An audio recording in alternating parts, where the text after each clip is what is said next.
What's going on, everyone? I'm just a typical, average American, here today to react and continue learning about some weird things about Norway. Part 2. If you haven't seen Part 1, feel free to go check that out first, or stay here in Part 2.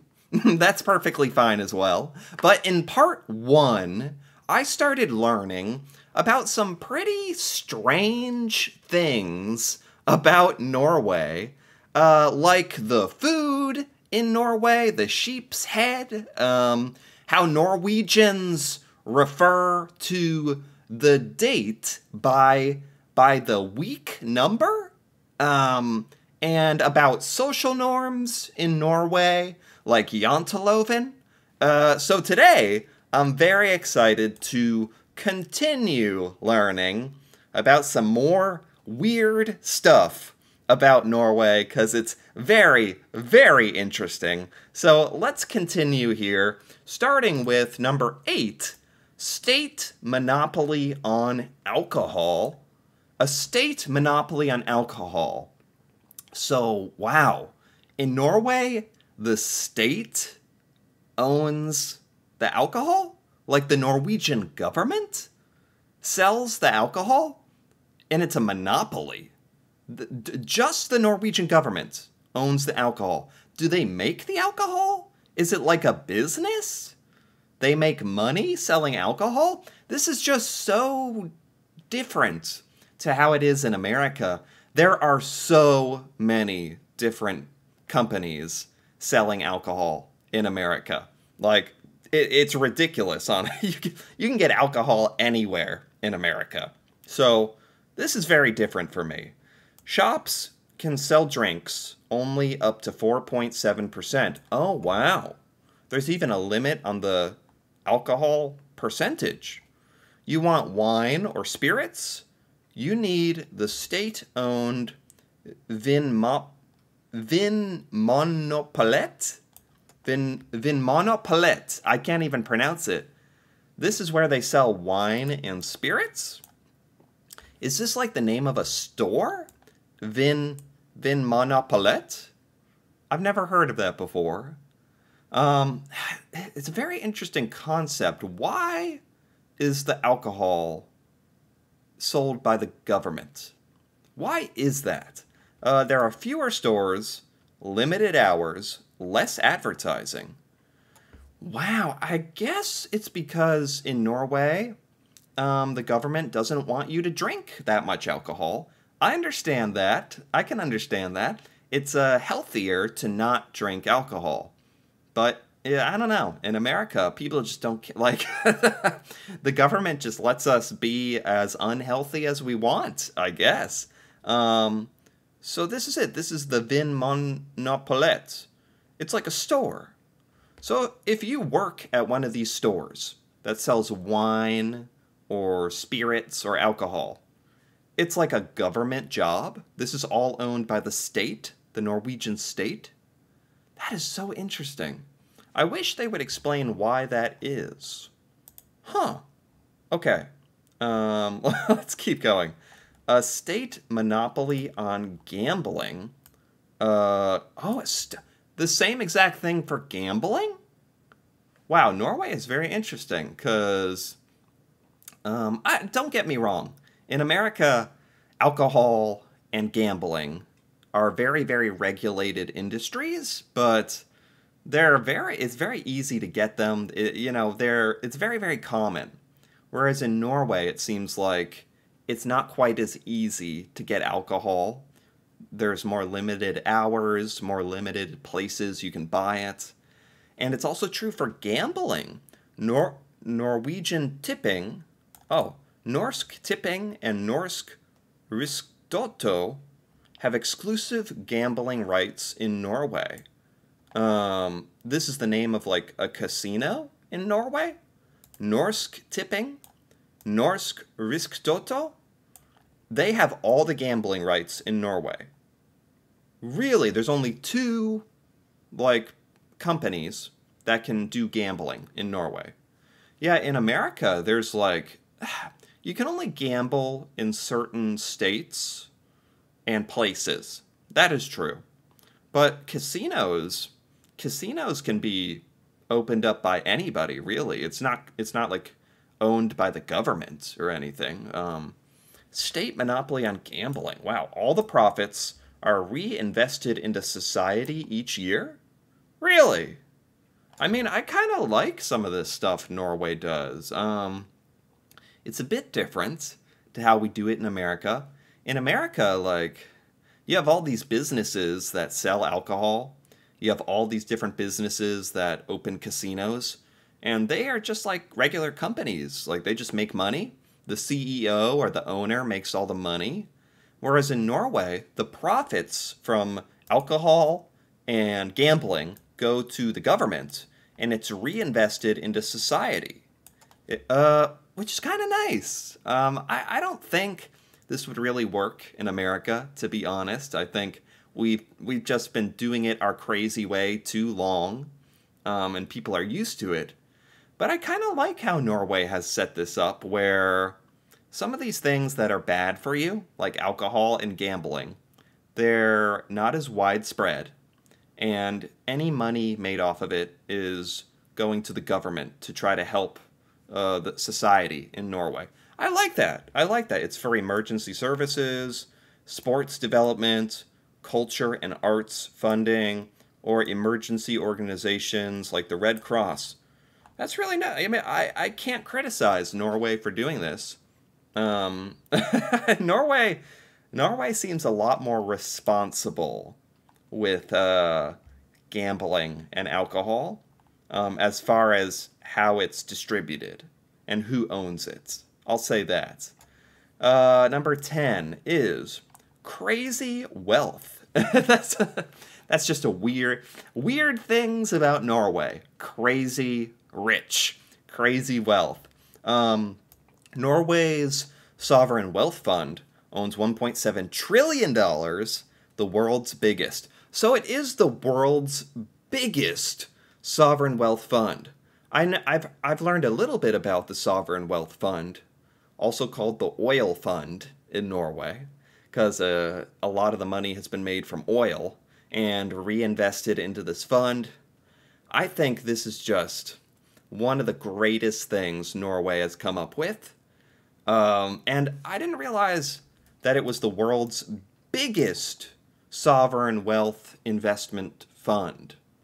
I knew it was big, but that's incredible, because Norway is nowhere close to being the world's biggest country. There's only like 5 million people, and yet it has the biggest sovereign wealth fund. That is absolutely amazing, outstanding. I don't know why America doesn't have something like this. That's the other thing. I really don't understand. This is supposed to be weird things about Norway. I think this is weird for America to not do this. It's got 1.7 trillion. That's 300,000 per Norwegian citizen. It's large in part thanks to the country's 78% tax on oil revenue. Oh my God, I did not know that. Oh my, oil companies in Norway are taxed 78%? Oh my God. This fund is key. It as the country prepares for a post-oil future. So yeah, like Norway is absolutely securing the future of Norway with this fund, because the oil won't last forever. It won't last forever, but investing it like this could last forever at this rate. If America had a fund where we were investing like a lot of our tax dollars into an American wealth fund, that'd be so great. Instead, America is in like $30 trillion of debt and rising. Pretty big difference. Norway, this is not weird. This is like just how you should do it. That's what I think. What else? What are some weird things about Norway? The alcohol and the gambling, I could say, is weird, because in America, it's not owned by the government. The Sovereign Wealth Fund, that's just like smart. Number 11, closed on Sundays. Oh, I know about this. I know about this.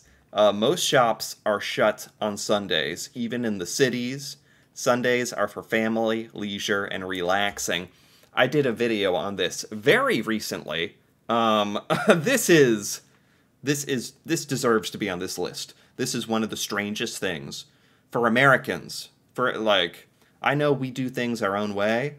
In Norway, you do things your way, but a lot of Americans would be so confused by this. We really depend on being able to access everything every day of the week. In Norway, stuff is shut down on Sunday. It's for family, leisure, relaxing. Norway's Lutheran heritage, strong labor unions, and work-life balance contributes to this. Why things are closed on Sunday. I learned about a lot of the benefits of Sundays being more for relaxing, recuperating, getting outside. Yeah.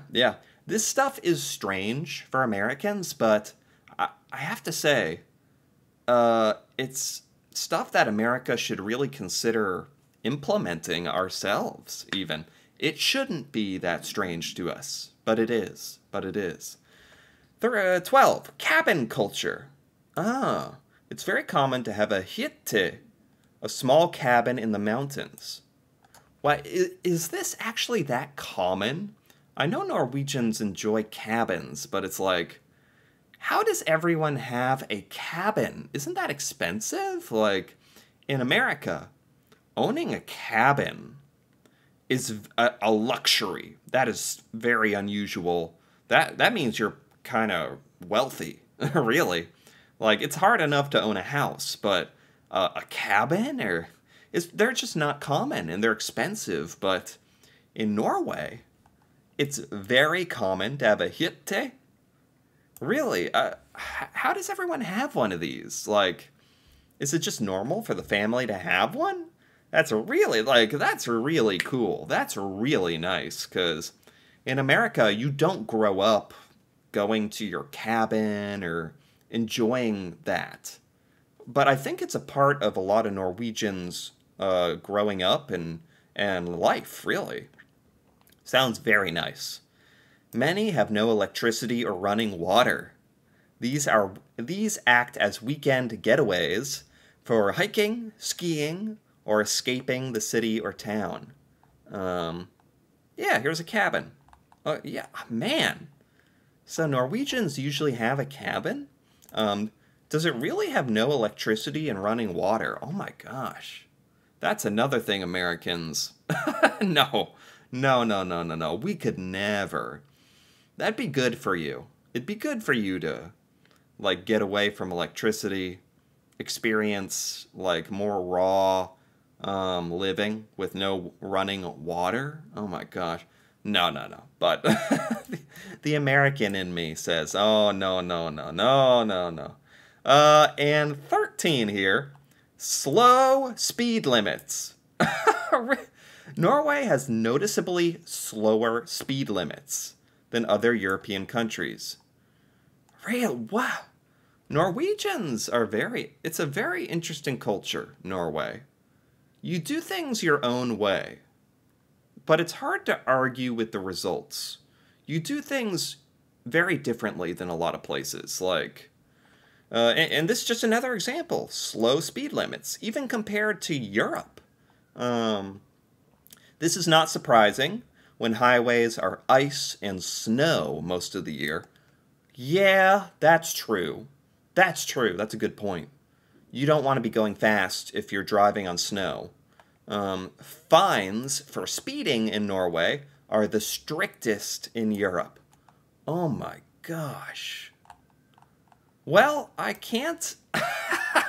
I keep saying this. This is all pretty strange stuff for me as an American, but I can't really criticize it very much, because a lot of these things I can't argue that they are good. They're just different. I think Americans we love to indulge ourselves. So with speed limits, we just want to go fast. We just want to get places. We don't have patience, but we have more accidents. We have more dangerous roads, more deaths. So I think Norwegians just you have your priorities in order a little bit better. That's it. Okay, and that's it. My goodness.